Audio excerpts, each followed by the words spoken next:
I was asked recently about how you can deal with unhelpful or critical inner voices, and there are lots of ways you can do it, lots of strategies. Let's look at one of those today, and this is a very NLP way of going about it. It's incredibly effective, it can be a lot of fun, and it's so simple you could teach a child how to do it in just a couple of minutes. If you've got one of these inner voices that puts you down from time to time, one way of dealing with it is to learn how to change the words that it's saying. Or the way that we're going to look at today is changing the way in which the words are said. Just think about that for a second. There's a whole world of difference between somebody saying, "You idiot," and "You idiot." They're both going to have a completely different effect on the way that you feel.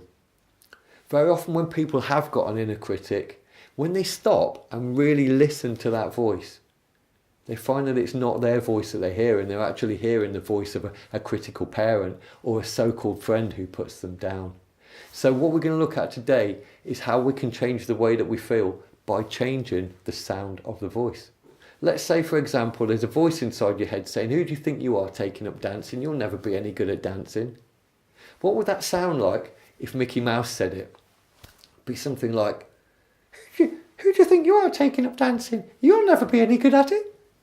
It's a lot harder to take seriously, isn't it? What about if Mr. Bean was saying it? He might say something like, "Oh, who do you think you are to take up dancing? You'll never be any good at it." Now, clearly, impersonations are not my strong point, but hopefully you'll get the idea there. That by changing the voice, suddenly you can't take it seriously anymore.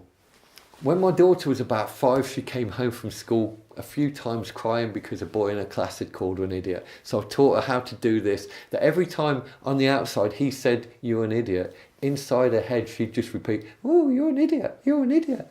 And she wasn't able to take it seriously anymore. And she came home laughing about it rather than crying about it. And one other thing that we did just to make it even more powerful, as she's saying that, I said, just imagine what he would look like if he'd got donkey's ears and an elephant's trunk. And while she's imagining him looking like that and saying, "Oh, you're an idiot," it's impossible to take it seriously. So let's look at one more example of how this can be used, and then it's over to you to find ways that you can make use of it. I did some work with a lady a little while ago who was going through a divorce. And one of the things that was really difficult for her husband was sending her a lot of emails that she needed to read because there was information in there about the divorce. But a lot of the words that he was using were frankly quite abusive. And as she read them, she was getting angry, and then she'd respond, not in a measured, calm, logical way, but she was responding in an angry way, in an emotional way. And it was just inflaming the whole situation. So when I got her to really listen to what was going on, what she found was that as she was reading the words, not only was she reading these abusive words, but she was hearing them being said in her ex-husband's voice. And she said it sounded like a voice that's just putting me down all of the time. And it's easy to see that how that could get her back into that angry state.